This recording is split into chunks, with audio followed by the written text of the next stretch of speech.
ሰላም ጤና ይስጥልን ተመልካቾቻችን እንደምን ዋላችሁ እንደምን አመሻችሁ ከአንከር ሚዲያ ዝግጅት ክፍል የአክብሮት ሰላምታችንን እናቀርባለን። የድምጻዊ ቴዎድሮስ ካሳሁን አልበምን በተመለከተ የተለያዩ ፕሮግራሞችን እያቀረብን እንገኛለን። የድምጻዊ ቴዎድሮስ ካሳሁን ሙዚቃ በሰሞኑ የተለቀቀው የደርግ አገዛዝ ለመውደቅ በመጨረሻዎቹ ሰዓት እነ ፕሮፌሰር መስፍን ወልደማርያም ኮሎኔል መንግስቱ ኃይለማርያም ስልጣን እንዲለቁ ያቀረቡትን ጥያቄ ጋር በማመሳሰል ሻለቃ ማሞ ለማ ትዝታቸውን ያካፍሉናል። የቴዲ አፍሮ ዜማ ያንን ጊዜ ያንን ወቅት የሚያስታውሰኝ ነው ይላሉ ሻለቃ ማሞ ለማ። ሌሎች ጉዳዮችንም እናነሳለን። ከድምጻዊ ቴዎድሮስ ካሳሁን ጋር በተያያዘ የተለያዩ መረጃዎች እየወጡ ነው። ድምጻዊ ቴዎድሮስ ካሳሁን የቅርብ ጓደኛ እንደዚሁም ምክትል ማናጀሩ ሁለት ግለሰቦች መታሰራቸው ታውቋል። ያሉበት ቦታ የት እንደሆነ እስካሁን ለቤተሰብም መረጃው እንደሌለ ነው የሰማነው። በቴዲ አፍሮ አካባቢ መኖሪያ ቤቱ እንደዚሁ የመንግስት የጸጥታና የደህንነት ኃይሎች እያንዣበቡ እንዳለም እየተገለጸ ይገኛል። ዓለም አቀፉ ማህበረሰብ በቴዲ አፍሮ ጉዳይ ላይ አገዛዙ ምንም አይነት እርምጃ እንዳይወስድ ከወዲሁ ጫና መፍጠር መጀመራቸውም እየተነገረ ነው። ከሻለቃ ማሞ ጋር የምናደርገው ቆይታ ሌሎች ጉዳዮችን የሚያነሳል። አብራችሁን በመቆየት እንድትከታተሉ እንጋብዛለን። መልካም ጊዜ።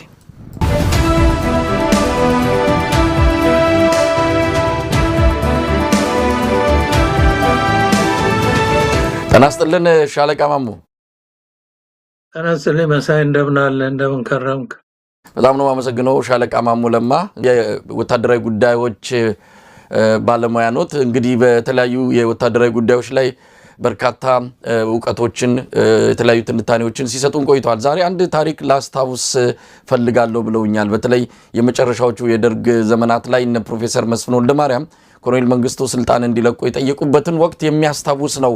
የድምጻዊ ቴዎድሮስ ካሳሁን የሰሞኑ ዳስጠል በሚል በአልበም ደረጃ ደግሞ ኢቶሪካ በሚል የወጣው አልበም ወደሱ እመጣለሁ። ምናልባት ከሙዚቃ አንፃር ያሉትን ስሜት ሊገልጹልኝ ይችላሉ። ሙዚቃ ምን ያህል ኃያል ጉልበት እንዳለው እየተረዳ ነው። ስንቱ ፖለቲከኛ፣ ስንቱ አክቲቪስት፣ ጋዜጠኛም እንደው ብዙ ሙከራ ያደርጋሉ አገዛዞች ላይ ጫና ለመፍጠር። ነገር ግን በአንድ ሳምንት ውስጥ በአብይ አገዛዝ ላይ የተፈጠረው ጫና በሙዚቃ ምን ያህል የሙዚቃን ኃያልነት የሚያሳይ ነው። ወደዛ እመጣለሁ። ግን እንደው በአጠቃላይ ሻለቃ ማሞ ኢትዮጵያ ምን ላይ ነው ያለችው? እንዴት ተከታተሏት? ከተገናኘን 1-3 ሳምንት ያልፈናል። ስለዚህ ብዙ ነገሮች ሆነዋል። ኢትዮጵያ ወደ ቁልቁለት እንጂ ወደ ተሻለ ነገር እየመጣች አይደለም። የሚሰማው ነገር ሁሉ ጥሩ ነገሮች አይደሉም። ያሳዝናል። ለማንኛውም ኢትዮጵያ ያለችበትን ወቅታዊ ሁኔታ እንዴት እየተከታተሉት ነው? አመሰግናለሁ መሳይ። ያው ሁሉም ሀገሩን እንደሚወድ ህዝብ ወገን እንዳለው ሰው እዚህ በርቀት ብንገኝም የምንገኝበት ዓለም ምናልባት የተመቻቸ ቢሆንም እንደው ምናልባት የሌሎች ሀገር ዜጎች ሀገራቸውን ይወዳሉ፣ ያስታውሳሉ። በተለይ እዛ ተወልደው ያደጉት ግን እንደው የኛ የተለየ ይመስለኛል። አንዳንድ ጊዜም እንደው ራሳችንን እስከምንጠይቅ ድረስ አይምሮአችን እረፍት የለውም ስለ ሀገራችን ስናስብና መርሳት አንችልም። አይምሮአችንም እረፍት ማግኘት አይችልም። በጣም የሚገርመኝ እሱ ነውና ጓደኞቻችንም ቤተሰቦቻችንም ሁሉ ጊዜ ስለ ሀገራችን እንነጋገራለን፣ እንከታተላለን እና እንዳልከው የሀገራችን ሁኔታ በጣም በሚያሳዝን ሁኔታ ብዙ ነገር፣ ብዙ ብልሽት፣ ብዙ ውድቀት፣ ብዙ ሰቆቃ፣ ድህነት ከምንም በላይ በጦርነት ጊዜ ድህነት የታወቀ ነገር ነው። ግን የዚህ ዘመኑ 30 ዓመት ጦርነት ተካሂዷል። በዛ ውስጥ ነው ወደ 20 ዓመት እንግዲህ በውትድርና ዓለም ነበርኩ እና የድህነት ደረጃው በዚህ ደረጃ የደረሰበት ችግሩም የጦርነቱም ስፋት እንደገና ደግሞ ጦርነቱ ራሱ ምንም አይነት እንትን የሌለው ስሜት የማይሰጥ እልህ ማሲዝ እንደ እርስ በርስ የመጠፋፋት የሆነ ጦርነት እና ሊደርሺፕ ከባሰ ወደ ከከፋ ወደ ባሰ የከፋ እየተሸጋገረ እና ሀገሪቷስ እንትን አልባ ህግ አልባ ሆና ፍትህ አይደለም እኮ አሁን ኢትዮጵያ ውስጥ ፍትህ ነፃነት ሳይሆን ህግ ራሱ የለም። ህግ ራሱ ህግ አስከባሪም ህግም የለምና በየቦታው የሚደርሰው እዚህ ቦታ ነው እዛ ቦታ ነው የሚባል ነገር የለም። ከጫፍ እስከ ጫፍ ከሰሜን እስከ ደቡብ ከምስራቅ እስከ ምዕራብ ያለው ክልል ያንዱ ሻል ይላል ያንዱ የባሰ ነው ይባል ካልሆነ በስተቀር በጣም በሚያሳዝን ሁኔታ ነው ያለችው ሀገራችን። ህዝባችን ደግሞ የዕለት ከዕለት ጉርሱን እንኳን መሸፈን አቅቶት በድህነት አረንቋ ውስጥ ከቀን ወደ ቀን እየዘቀጠ ችግር በችግር ሆኗል። ከዚህም ሆኖ እርዳታም ረድቶ ማዳረስ አልተቻለም። ስንቱን ታዳርሳለህ? ለስንቱስ ትሆናለህ? እና በጣም በሚያሳዝን ሁኔታ ደግሞ ያለው መንግስታዊ ስርዓቱ ደግሞ ከአንዱም ስተት የማይማር ካለፈ ስተት የማይማር ከራሱም ስተት የማይማር ራሳቸው በሚሄዱበት መንገድ ካልሆነ በስተቀር ራሳቸው የሚያዩት ካልሆነ በስተቀር ሌላው የማያዩን ጠቅላላ የሚሰማውን የማይሰሙ የሚያዩን የማያዩ ናቸው። እንደ ወታደር ደግሞ ወታደሩ ያለበት ሁኔታ እኔ አብዛኛው የወታደሩ ክፍል ይሰማኛል። ምንም እርባና በሌለው ጦርነት ውስጥ ወገኖቹን የገዛ ወገኑን እንዲገድል እየተደረገ በገዛ ወገኑ እየተገደለ አካለ ጎደሎ እየሆነ እሱም የራሱን ወገን አካለ ጎደሎ እያደረገ ደም እያፈሰሰ የራሱም ደም እየፈሰሰ በገዛ ወገኑ እንዴ ቀጥሎ ከማን ጋር ሊኖር ነው? ይሄ ሰራዊት ከማን ጋር ሊያኖሩት ነው? እንደዚህ ከሰው ከሀገሪቷ ህዝብ ጋር ሁሉ አባልተው አጫርሰው እንደው ይሄ ሁሉ ዘመዱ ያልሞተበት የለም። በጦርነት በቀጥታ ጦርነት ተሳታፊነትም ይሁን ጦርነት በተነሳ ጊዜ ሁሉ ደግሞ የጦርነት ሰለባ የሚሆነው 3 እጥፍ ሰላማዊ ህዝብ ነውና እንኳን እንደዚህ አይነት ስርዓት በሌለው በዲሲፕሊን ባልታነጸ በሚገባ ባልሰለጠነ ሰራዊትና የዘር ፖለቲካ ናላውን ባዞረው የጦር ክፍል ቀርቶ ዲሲፕሊን የሆነ ሰራዊት በዓለም አለ የሚባል ሰራዊት እንኳን በጦርነት ጊዜ በሰላማዊ ሰው ላይ ጉዳት መድረሱ አይቀርምና ከማን ጋር ሊኖር ነው ይሄ ሰራዊት? ምን ሊሆን ነው ፊውቸሪቲውና አገሪቷም ሰራዊቱም ህዝቡም በጣም በሚያሳዝን ሁኔታ እንግዲህ እዚህ ሆነን እንደዚህ ሆነ እዛ ዕለት ኑሮ እንደ እሳት የሚገርፈው ህዝብ ደግሞ እንዴት እንደሚኖር ስናስብ በጣም የሚያስጨንቅ ነው። እንግዲህ በምን እንደምንረዳ ባናውቅም በሚቻለውና የቀለለው መንገድ ወደ እግዚአብሔር በመጸለይም ጭምር እንደገና ደግሞ በአቅማችን የምናደርገውም ነገር ካለ ከማድረግ በስተቀር የሀገራችን ነገር ከድጡ ወደ ማጡ ነው የሄደ የሚታየውና በጣም ያሳዝናል። መሳይ ይሄን ነው የምለው። ሻለቃ ማሞ ምናልባት የኢትዮጵያን ወቅታዊ ሁኔታ ስናነሳ አንዳንድ መረጃዎችን በዚህ አጋጣሚ ለተመልካቾች ለማካፈል ያህል ነው። እንግዲህ በትግራይ ያለው ሁኔታ ዳግም ጦርነት ሊቀሰቀስ የሚችልበት እድል ሰፊ እንደሆነ እየተነገረ ነው። የህወሓት አስተዳደር ከዚህ በፊት በህገወጥ የተባለውን ምርጫ በዛ የተመረጡ የምክር ቤት አባላት ወደ ስራቸው እንዲገቡና ያ ህገወጥ የተባለው መዋቅር ወይም ምክር ቤት ወደ መንግስትን ወደ ማስተዳደር የክልሉ መንግስት ወደ ማስተዳደር እንዲገባ ውሳኔ መወሰኑ ተሰምቷል። ይህ ደግሞ ከፍተኛ ውዝግብ ፈጥሯል። የፕሪቶሪያም ስምምነት ሙሉ በሙሉ የሚጥስ ነው የሚል ከዚህም ከዛም መካሰሱ በርክቶ ያለበት ወቅት ላይ ያለ ነው። ያ ወደ ጦርነት ያመራል በሚል የትግራይ ተወላጆች ከተለያዩ የትግራይ አካባቢዎች ወደ አማራ ክልል፣ ወደ ኤርትራ፣ ወደ አፋር፣ ወደ መሀል ሀገር እየተሰደዱ እንዳለም ነው የምንሰማው። የተባበሩት አረብ ኤሚሬትስ ከአሜሪካ እርዳታ መጠየቋ ደግሞ የበለጠ የአብይ አህመድን የወደፊት የጦርነት የማካሄድ አቅም ያሽመደምደዋል ተብሎ ነው የሚጠበቀው። የተባበሩት አረብ ኤሚሬትስ ለራሷ መሆን የማትችልበት ጊዜ ላይ ደረሰች ይመስላል። ሰሞኑን የወጣው መረጃ እንደሚያሳየው በጦርነቱ በደረሰባት ከፍተኛ ኪሳራ የተነሳ ወደፊት ኢኮኖሚዋን ለማነቃቃት ከአሜሪካ ድጋፍ እንደምትፈልግ ነው የተገለጸው። አሜሪካንም ለዚህ ቅድመ ሁኔታ ይዛ መምጣቷም እየተሰማ ይገኛል። በተለያዩ የኢትዮጵያ አካባቢዎች አሁንም የአብይ አህመድ አገዛዝ ከፍተኛ የሆነ ጥቃት እየፈጸመ ነው። በተለይ በሰላማዊ ዜጎች ላይ በአማራና በኦሮሚያ ክልል ይህንኑ አጠናክሮ ቀጥሏል። እነዚህን መረጃዎች ካስቀደምኩኝ ወደ ዕለቱ ዋና አጀንዳ እመጣለሁ። የድምፃዊ ቴዎድሮስ ካሳሁን አልበም እንግዲህ መነጋገሪያ ሆኗል። ዛሬ 7ኛ ቀኑ ነው። እስካሁን ባለው መረጃ ከ100 ሚሊዮን በላይ ሰዎች ናቸው በዩቲዩብ እየተከታተሉት። ትልቅ ንቅናቄን የፈጠረው በአሁኑ ወቅት አገዛዙ በየትኛውም ሀገር ውስጥ በሚገኝ ሬዲዮ ጣቢያ፣ በየትኛውም ቴሌቪዥን ጣቢያ፣ የትኛውም መገናኛ ብዙሃን የቴዲ አፍሮን ዘፈኖች እንዳያጫውቱ ክልከላ ማድረጉን ነው የተሰማው። ሙዚቃውን የከፈቱ የተለያዩ መሽታ ቤቶች እንደዚሁም ጭፈራ ቤቶች አንዳንድ መዝናኛ ቦታዎች በሙሉ እንዳያሰሙ ገደብ ክልከላ መደረጉ ተሰምቷል። በግላቸው የሚያዳምጡትም እየታፈሱ ነው። ዛሬ እንኳን በርካታ ወጣቶች በአዲስ አበባ መታሰራቸውን ሰምተናል። እንግዲህ ሻለቃ ማሞ የቴዎድሮስ አልበም የደርግ መንግስትን የመጨረሻውን ሰዓት ያስታውሰኛል። በተለይ ፕሮፌሰር መስፍን ወልደ ማርያም ስልጣን ልቀቁ ብለው ኮሎኔሉን የጠየቁበትን ጊዜ ያስታውሰኛል ብለውኝ ነበረ። እሱን እመጣበታለሁ። እንደው ሙዚቃ ይወዳሉ ሻለቃ ማሞ?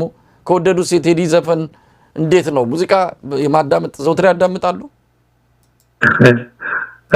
በጣም ይገርማል። ላትገምት ትችላለህ።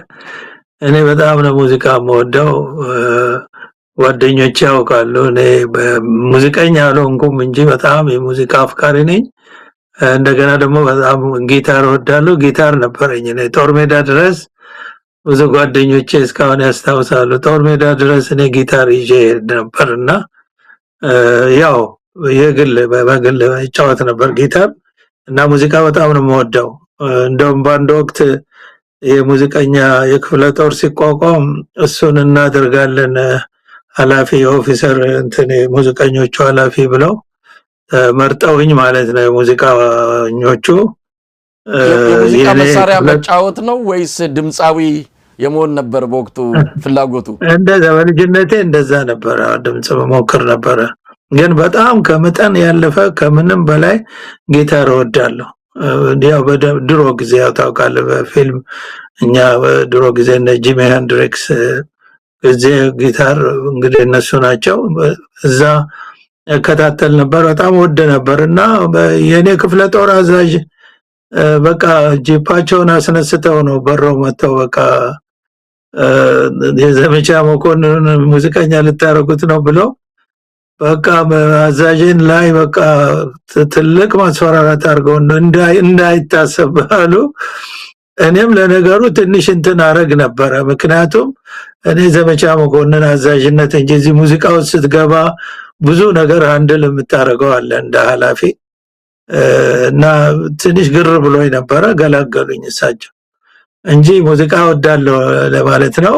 እሱን ካልኩ በኋላ ሙዚቃ ቴዎድሮስ ካሳሁን ሙዚቃ በአጋጣሚ እኔ በ13 ዓመት ውጭ ስደት ቆይቼ በ97 ዓመተ ምህረት በኢትዮጵያ አቆጣጠር ስገባ ያ የሱ ሙዚቃ ይሄ ምንድነው 17 መርፌ የሚለው ነው ያስተሰርያል እሱ የተለቀቀበትና እሱ ብቻ ሳይሆን ብዙ የሱ ዘፈኖች ልክ እንዳሁኑ አልበም ያወጣበት ጊዜ ነበርና ከተማው በሙሉ እሱ ነበር የሚዘፈነው እና ይገርመኛል። የዛን ጊዜ ግን እንደዚሁ ነገሩን በኋላ ትርጉሙን ሲያውቁት ቆይተው መሰለኝ እንደዚህ እንዳሁኑ አልገነነም። ቀስ ብለው መሰለኝ ያወቁት። ያም ቢሆን ግን እንደዚህ አይነት እንትን ያረጉ አይመስለኝም። ትንሽ በተንኮል ልጁን ለመጉዳት ተሞክሯል እንጂ ያሁኑ ትንሽ የብደት ነው የሚመስለው። ሁሉም ነገር እኮ እየባሰ ነው ሄደውና እሱን አስታውሰ በጣም ነው የምወደው ልጁን ሙዚቃ። በጣም ታለንትድ የሆነ ልጅ ነው። በዓለም አቀፍ ደረጃ የሚደመጥ ነው በኢትዮጵያ ብቻ አይደለምና እሱን ካልኩኝ ይሄ የሱ ሙዚቃ ጉዳይ የወጣው ዘፈን ያው ሰምቼዋለሁ። ትልቅ መልእክት ያለው ነው። ትልቅ ጀግንነትም ነው። አንዳንድ አሁን ስለ ፕሮፌሰር መስፍን ጋር ሰናገር የዛን ዘመን እንደ ፕሮፌሰር መስፍን አይነት ሰው አለ በተፈጥሮ ጀግና። ፍርሃት የሚባል ነገር እውነት ያውቁታል ወይ የምትላቸው ሰዎች አሉና እኔ ፕሮፌሰር መስፍንን ከኔ ጋር ጦር ሜዳ ዘምተው አይደለም ያየኋቸው፣ በዛን ጊዜ ነው ያየኋቸው እና ልክ የመጨረሻው ዘመን በ1983 እንግዲህ የምሁራን የአዲስ አበባ ዩኒቨርሲቲ ምሁራን ስብሰባ አድርገው መግለጫ አውጥተው መጨረሻ ላይ እንግዲህ የመንግስቱ ውድቀት በተቃረበበት ጊዜ ነው ምሁራን ጉባኤው መግለጫ አውጥተዋል ይመስለኛል። ግን በኋላ ፕሮፌሰር መስፍን ራሳቸው የደርግ መንግስት ስልጣን እንዲለቅ የሽግግር መንግስት እንዲቋቋም የደርጉን አገዛዝ በኦፕን ሌተር ደብዳቤ ነው እንትን ያሉት የጻፉት በደንብ አስታውሳለሁ። እና ለደርግ ሊቀመንበር መንግስቱ ኃይለማርያም በጻፉት የግል ደብዳቤ በወቅቱ የነበሩትን አስቸጋሪ ሁኔታዎች ገልጸው እና መንግስት የሽግግር መንግስት እንዲያቋቁም ስልጣናቸውን ለቀው የሽግግር መንግስት እንዲቋቋም በማስገንዘብ ነበርና ይሄንን ምክንያት አድርገው የገለጹትም ሀገሪቱ ወደ ባሰ ደም መፋሰስ እንዳትገባና የሀገሪቱ አንድነት እንዳይፈርስ በሚል ነው እንግዲህ ይሄንን ያደረጉት። በሚገርም ሁኔታ ይሄ ደብዳቤ ከፕሮፌሰር መስፍን ፎቶ ጋር በአዲስ ዘመን ጋዜጣ ላይ ወጥቶ በሚዲያ መልእክቱ ተላልፎ ነበር። የሚገርም ነገር ነው አሁን ሳስበው። እኔ አስታውሳለሁ ፎቶአቸውን የሚያየሁት በስም አውቃቸዋለሁ ሰማለሁ። እኔ አዲስ አበባ ዩኒቨርሲቲ ያልተማርኩ እና ግን በፎቶ በትክክል ያየኋቸው ያን ጊዜ ነው እና በዚህ ጊዜ በአገዛዙም ሆነ በህዝቡ ውስጥ ከተፈጠረው ስሜት በላቀ ደረጃ መልእክቱ ምን ሆነ ሌላ መልክ ያዘ። ምንድነው የሆነው? በደርግ አገዛዝ ውስጥ ከፍተኛ ሽብር ተፈጥሯል። ነገሩ ይፋ ሲወጣ በጣም ፖፑላር ሲሆን ያው ሽብር ተፈጥሯል። ግን ከዛ በላይ አገዛዙን በከፍተኛ ደረጃ ያስደነገጠው በጦር ኃይል ውስጥ ይሄ የእሳቸው መልእክት እንደ ሰደድ እሳት ነው የተቀጣጠለው፣ ተዳረሰ ማለት ነው። የደርግ አገዛዝ መጀመሪያ ላይ ምን ይሏቸው ነበር? ይሄ ፕሮፌሰር ምንም አያመጣም ብለው ችላ ብለውት ነበር። ለዚህ ነበር መልእክቱን በስፋት የተሰራጨው። በኋላ ግን ህዝቡ ያው የታወቀ ነው ልክ እንዳሆኑ ታፍኖ ተይዞ ነበረ ወይም ተንቆም ጭምር ነበር። ምንም አያመጣም። አሁንም እንደዛ ነው። ይህችን ፖይንት ያመጣሁት አሁንም የምናየው የብሪት እንትን ተመሳሳይ ነው። በዛን ጊዜም እንደዛ ነበር።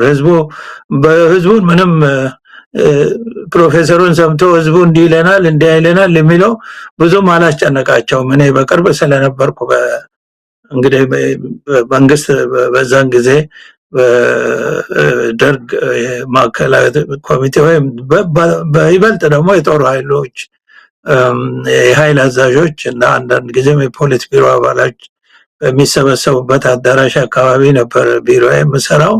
በኋላ ገልጸዋለሁ። በኋላ ግን የደርግ ባለስልጣናት መልእክቱ በጦር ኃይል ውስጥ የፈጠረውን ሁኔታ በመስማት ሲጀምሩ ሰራዊቱ ስልጣናቸውን ለቃችሁ ጦርነቱን አስቆሙ በማለት አልዋጋም እንደሚላቸው ሲገምቱ ትልቅ ብርክ ነው የተፈጠረው። ትልቅ ሽብር ነው የተፈጠረው እና ይሄ በደርግ አገዛዝ ባለስልጣናት በኩል ሲሆን በሌላ በኩል ደግሞ በጣም በሚገርም ሁኔታ በህዝቡ ጨካኙ በዛ ወቅት ጨካኙ መንግስቱ ኃይለማርያም ፕሮፌሰሩን ይገላቸው ይሆናል በማለት ጭንቀት ውስጥ ገብቶ ነበር እና አዲስ አበባ ጭንቅንቅ ብላ ነበር በዛን ጊዜ። በጣም ብዙ ሰው የሚነጋገረው ይሄንኑ ነው።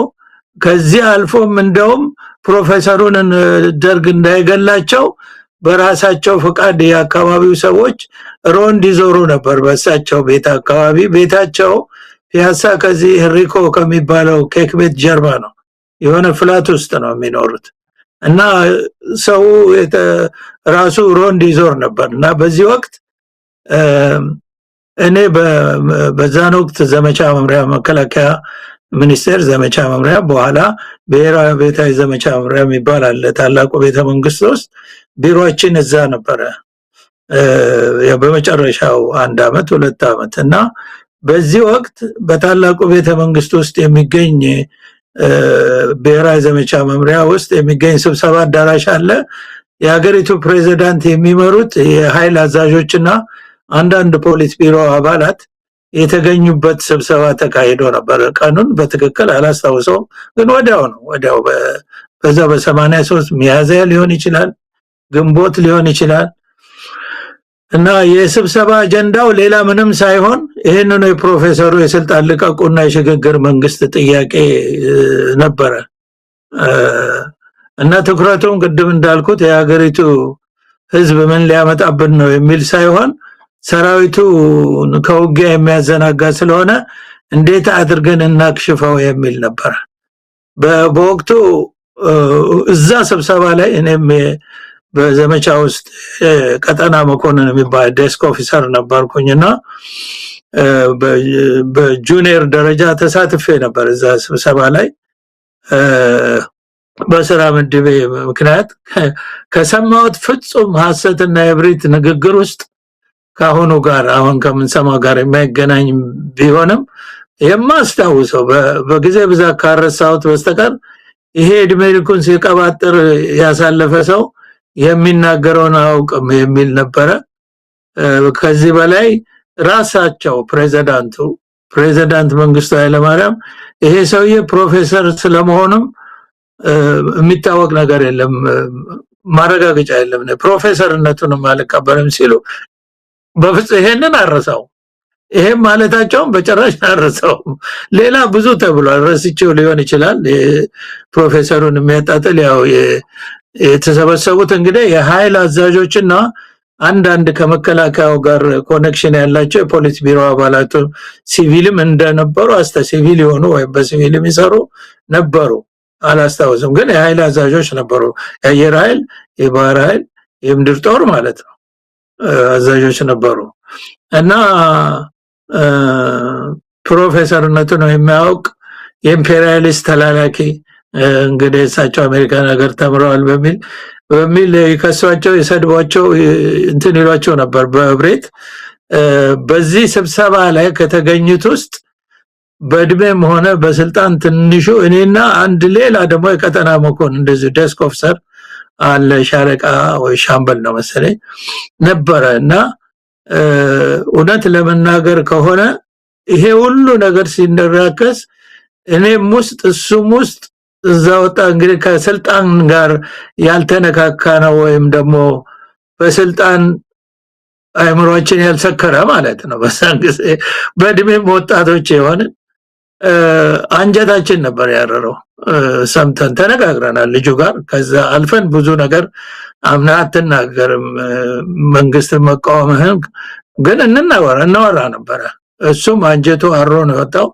እኔም አንጀቴ አሮ ነው ወጣው እነዚህ ሽማግሌዎች እነዚህ አረመኔ በተለይ ፕሬዝዳንቱ እነዛን 12 ጀነራሎች በመፈንቅለ መንግስት ታስረው እነሱን ከጨረሱ በኋላ ከገደለ በኋላ ሁላችንም እኔ በበኩሌ ተለውጬ ነበር በቃ በተለይ ፕሬዝዳንቱ የመጨረሻ አረመኔ ሰው መሆናቸውን ያረጋገጡበት እነዛ ጀነራሎች ግድያ ነበር እና አሁን ደግሞ ይሄንን ሲሉ በጣም ነበር እንትን ያልነውና ቁጭትና ንዴት ውስጥ የገባ ነው እንግዲህ ምንድነው ቅዱ ከዛ እንትን ተቋቁሞ አሁን በህይወት አሉ ጀነራል ሌተና ጀነራል አዲስ ተድላ አሁን ከስር የወጡት ከጣሊያን ኤምባሲ 30 አመት በላይ ቆይተው የወጡት አሁን በህይወት አሉ እሳቸው የሚመሩት ልኡክና ሌላም ልኡክ በየጦሩ በየአርሚው እንዲሄድና ሰራዊቱን ይሄ ውሸት ነው ይሄ ኢምፔሪያሊስት እንትን ነው እንደገና ሀገሪቱን ከወንበዴዎች ለማዳን ትግላቸውን መቀጠል አለባቸው እንጂ በዚህ መዘናጋት የለባቸውም የሚል ቅስቀሳ እንዲያካሂዱ ምድብ ተመድቦ በዚህ ነው ስብሰባ ያለቀው እንጂ ይሄ ሰውዬም ብሏል መጨረሻ ላይ ተደርሷል ወያኔ እየተቃረበ ነው ኤርትራም ያለው ጦርነት አስመራ ዙሪያ ደርሶ የአስመራ አውሮፕላን ማረፊያ በመድፍ በ130 መድፍ እየመታ በዛች አንድ ራንዌይ ነው ለ200,000 የሚጠጋ ሰራዊት ቀለብ ነዳጅ መድኃኒት የሚደርሰው የመጨረሻው ላይ እኮ ተደርሶ እንኳን እንግዲህ አምባገነኖች ትንሽ ሸብረክ ለማለት አይፈልጉም። እንደውም ለምን ተነገረ ተብሎ በእርግጥ አልገደሏቸውም፣ ጊዜው መጥፎ ነበር፣ ጫፍ ላይ ነው እንጂ ሰውየውም ቢገሏቸው ወዲያው ሲጥ ቢያደርጓቸው በመረጡ ነበር እንዳነጋገራቸው። እና በዚህ ጊዜ ታዲያ እኔ ዝም ብዬ ቆጭቶኛ አልቀረሁም። እኚህም ፕሮፌሰር ለማግኘት ጥረት አድርጌ በጣም በጣም አስቸጋሪ ነው። እኔ ምንም ኮኔክሽን ስለሌለኝ ግን ቀንቶኝ አንድ በዘመድ አስተማሪ ይህን ማነሳው እንደው ይህን ሰራው ለማለት ሳይሆን የእሳቸውን እንትን ለመናገር ነው። እና ተሳካልኝና አገኘው ዘመድ እንገናኝ አገናኘኝ። ስልክ በኋላ ነው ሻለቃ ማሞ ያንደው ስራ ላይ ያለው ነው። በጣም በጣም በጣም ከፍተኛ ሪስክ፣ አሁን ሳስበው ከፍተኛ ሪስክ። መቼም እግዚአብሔር እንደዛ ነው የምንለው። እንግዲህ እኛ ወታደሮችን ብንሆን በፈጣሪ በእግዚአብሔር እናምናለንና ምንድነው በሱ ቀናችን አልደረሰም ነው የምንለው። ስለዚህ እኔ አሁን ሳስበው እግዚአብሔር አትሙት ብሎኝ ነው ወይም እሳቸውም አትሙቱ ብሏቸው ነው እንጂ እኔና እሳቸው እንግዲህ የምሰራው ዘመቻ መምሪያ ነው። የሀገሪቷ የመከላከያ ጦር ኃይል ሚስጥር ያለበት የዘመቻ ሚስጥር ይሄ ሁሉ ያለበት ቦታ የምሰራ ሰውዬ፣ ቤተ መንግስት ፕሬዝዳንቱ አጠገብ አብሬ የምሰበሰብ በዘመቻ ጉዳይ ሰውዬ እኚህ በጠላትነት መንግስት የፈረጃቸው ሰውዬ ጋር ተገናኘ ተብሎ ቢታወቅ የለውም። እኔን ወዲያው ነው ሲጥ የሚያደርጉኝ፣ ለእሳቸውም ዳፋ ነው መሆነውና ግን ያንን ሪስክ ወስጄ እኔ እሳቸውን ሳገኛቸው ቤታቸው ነው የሄድኩት። ቀጥታ ተነግሮኝ ቀጥታ ቋንቋ ነው የገባሁት። ማታ ራሴን ለውጬ ማለት ነው። በጣም የሚገርመው ቅድም ያልኩ ሙሉ ጀግንነት ልብ ሙሉ ሰው እንዳንበሳ ማለት ነው። እና በራቸውን እንኳኩቼ እኔ ከላይ ነኝ ስላቸው መታወቂያን ሳሳያቸው እባክህ ለፍ ግባ ነው ያሉኝ። መታወቂያውን ማየት አልፈለጉም። እንግዲህ አስብ፣ በዚህ ጊዜ እሳቸውን ልገድል የመጣውም ሰው ልሆን ይችላል። እንደዚህ መጥቶ ነው አይደለም የሚገለው። መንግስት ቢያስፈልግ ተገደለ ለማለት እሳቸውን ልገድል የመጣውም ሊሆን ይችላል። ግን እሳቸው ድፍረታቸው እና ልበ ሙሉነታቸው የቆረጡ መሆናቸውን ደግሞ ምንም እንደማይፈሩ ተነስተው በዛ ሁሉ ያ ሁሉ ሰው ሲጨነቅ ሲጠበብ እሳቸው ጠዋት ተነስተው ሁሉ ጊዜ ኤሪኮ ነው ሄደው ቁርስ የሚበሉት፣ ሻይ የሚጠጡት፣ ኬክ የሚበሉት። እንደዛ ምድሪቷ እኮ ቀውጥ ይሆናለች። ዛሬ ገደሏቸው ነገ ገደሏቸው እየተባለ እና አገኘዋቸው። በጣም ብዙ ነገር ዶልተን ነበረ። እሳቸው መጽሐፍ ስጽፍ አትጻፈው አንዱም ነገር ስላልተፈጸመ አትጻፈው ሻለቃ ማሞ ዶልተን ነው ሲሉ አሲረን ነው የሆነ ነገር በነበረው መንግስት ላይ ይመስላል። አዎ ነው። ታዲያ ምን ላደርግ ነው የምሄደው? እዛ መንገድ ላይ እኮ ብያዝ ደህንነትም እንግዲህ ህዝቡ ይዞራል። በጣም በጣም እንትኑን ሁኔታውን ለመቃኘት ብዙ ሞክሬያለሁ። የቅኝትም የሰለላም ስልጠናም አለኝ። ዝም ብዬ አይደለም ተመሳስዬ የገባሁት። አካባቢው በጣም ኮንጀስትድ ነው። አንደኛ ደህንነቶች በዛ አካባቢ ይዞራሉ። ህዝቡ እሳቸውን ላለማስጠቃት ብሎ ምንም ዝም ብሎ ይዞራል። ሁሉንም ነገር ቁጭ ብለ እንደ ሰርቬላንስ ሆነ ስታይ በጣም ብዙ ግርግር ነው ያለው። በዛ መሃል ነው አንድ ጊዜ በቃ እንትን አድርጌ አልፌ የገባሁት እና ስወጣም እንደዛው።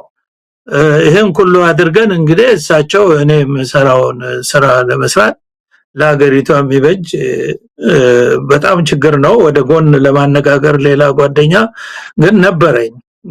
ነበረኝ ቁልፍ ቦታ። እሳቸውም በዚሁ በዲፕሎማሲው በእሳቸው ኢንፍሉዌንሻል ናቸው። ኢንተርናሽናሊም እኛ ምንም አይነት ኮኔክሽን የለንም ኢንተርናሽናሊ። እና ይሄን ለማሳካት ጥረት አድርገን ነበር። የተሳካ ነገር የለም። እኛም ተርፈን ታሪኩ ግን በጣም ብዙ የሚጻፍ ነገር ያለው ቢሆንም የእሳቸው ድፍረት የእሳቸው ልበሙሉነት ከዛም በኋላ እንግዲህ በዚህ ወንድማማችነት ፈጥረን የተሳካ ነገር ባይኖርም ውጭ ሀገር ሲመጡ እኔና እሳቸው እዚህ ሲመጡ ወታይዚ ሀገር በቃ ከሳቸው አልለየም አባትና ልጅ ሆነን እና እንደ ታላቅና ታናሽ ወንድም ሆነን ነው በዛ በፈጠርነው ግንኙነት እና አሁን ይሄን ያነሳውት ምንድነው ሁኔታውም ይሄን ይመስላል ይሄ ልጅ እንደው ሻለቃ ወደዛ ማነጻጸር መጣለው ትንሽ ታሪኩ ስላስደነቀኝ ነው 3-4 ነገሮችን እናንሳ አንደኛ የሳቸው ጀግንነት የሳቸው ድፍረት መቼም በእድሜ ዘመናቸው እንዳለ እየተረዳን ነው እድሜ ዘመናቸውን የሚመስላቸውን የሚናገሩ ለሀገራቸው ያላቸውን ምንም ሳይደብቁ ሳይሰስቱ አደባባይ ወጥተው የሚገልጹ የአደባባይ ምሁር ናቸው ፕሮፌሰር መስፍን ወልደማርያም በወቅቱ ግን ደርግ የመጨረሻዎቹ ሰዓት ነው አንደኛ በጋዜጣ መውጣቱ በራሱ አሁን እንደዚህ የሚታሰብ አይደለም እንኳን ጋዜጣ ሊወጣ የመንግስት ጋዜጣ ላይ መስለኛል እንግዲህ አሁን ወጣ የተባለው የሳቸው ፎቶና መልእክታቸው የሚታሰብም አይደለም ሁለተኛ ህዝቡ እንዴት ነው የጠበቃቸው ያ አስፈሪ ጊዜ ነው ደርግ የሚታሰብ አይደለም የደርግ መዳከምን አይቶ ነው ሰው በሳቸው ዙሪያ ወዳሁንም ስለምንመጣ ነው አሁንም ቴዲ አፍሮን ለመጠበቅ የሚደረግ ሙከራ እንዳለ እናውቃለን ህዝቡ ዝም አላለም እንደው ይሄንን ነገር እንዴት አደረገ በወቅቱ የነበረው ሁኔታ ቢነግሩን ያ በጣም አስፈሪ ተብሎ እንደ ጭራቅ ሲሳል የነበረው ደርግ በዚህ ደረጃ ሳቸውን አልነካም አላሰረም አልገደለም ምንም ጫፋቸው ዝምባቸውንም አልነካም የሚገርም ታሪክ ነው የሚገርም ነው እና የዛን ጊዜ መቼም እሳት ሆኗል አዲስ አበባ ህዝቡ ይገላቸዋል ብሎ አምኗል በቃ ልክ አሁን እንደሚባለው አሁን እንኳን ያስራል ነው በዛው ደግሞ በተንኮል ያጠፋል ነው የዛን ጊዜ ቀጥታ ግድያም ነበርና ህዝቡ ተጨንቆ ግን ያው ነው ብዙ ጊዜ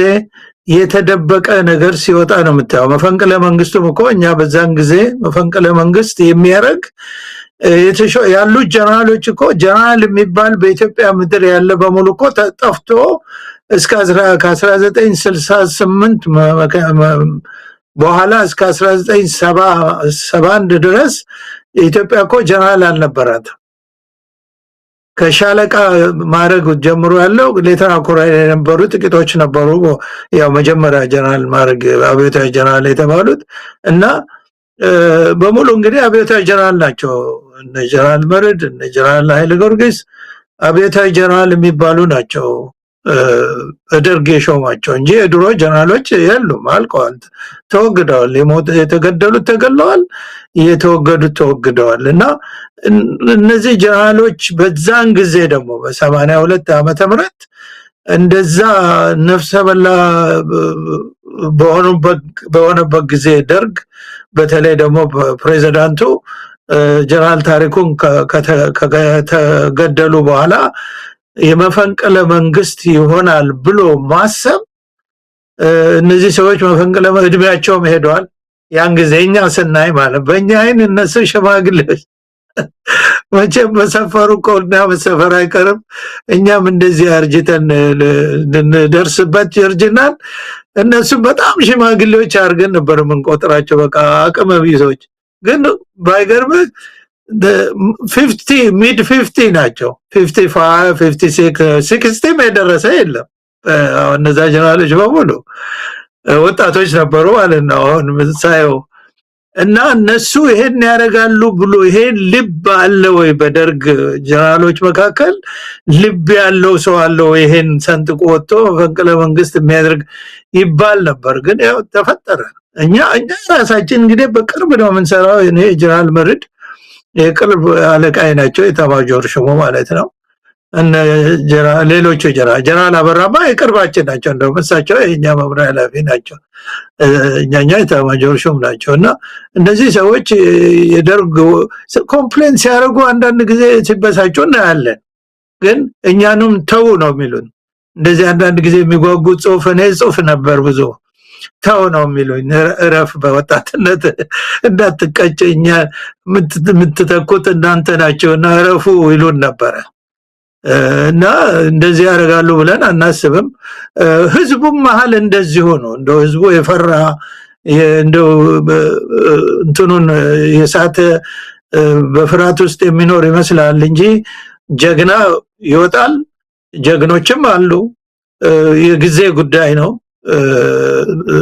እና እሳቸውን ለመጠበቅ ብዙ የአካባቢ ሰዎች ህይወታቸውን ለመስጠት ሁሉ የተዘጋጁ ነበሩ። ነገሩ ምንም ነገር አልደረሰም እና ይሄ እንግዲህ እስከ 35 ዓመት በፊት ነው። አሁን ማውራት ታሪክ እኛ እዛው ብቻ ሳይሆን አሁን ደግሞ ጭራሽ እሳቸው ምሁር ናቸው፣ ፖለቲካም ይናገራሉ፣ ብዙ ነገር ኢንፍሉዌንሻል ናቸው።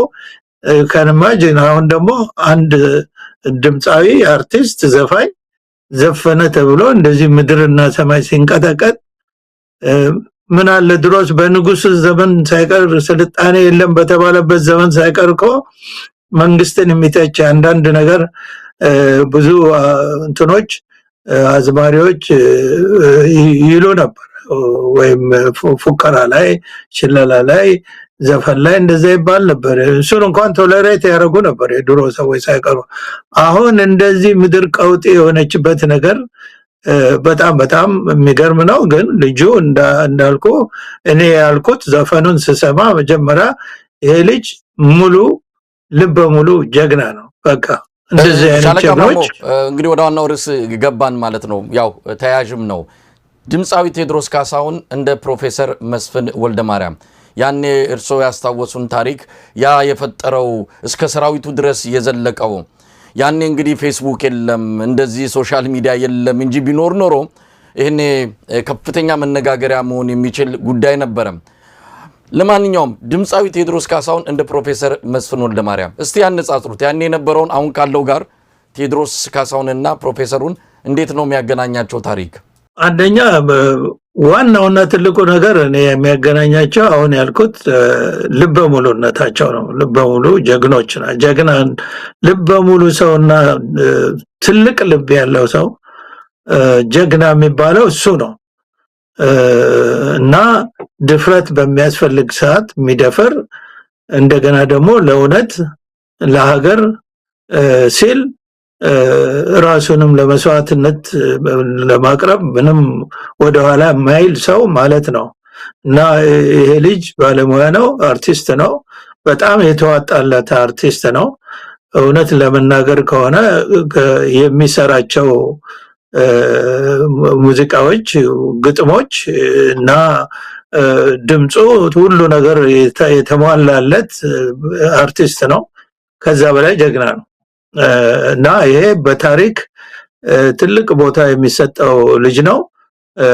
ለማንም በሚገባ መንገድ የሀገሩን ችግር በጣም ባጭር ስንኞች ትልቅ መጽሐፍ ማሸፍነውን ነገር አውጥቶ የተናገረ ልጅ ነው። እንደገና ደግሞ ሀቅ ነው እና ይሄ ያመሳስላቸው። እሳቸው ምሁር ናቸው። እሳቸው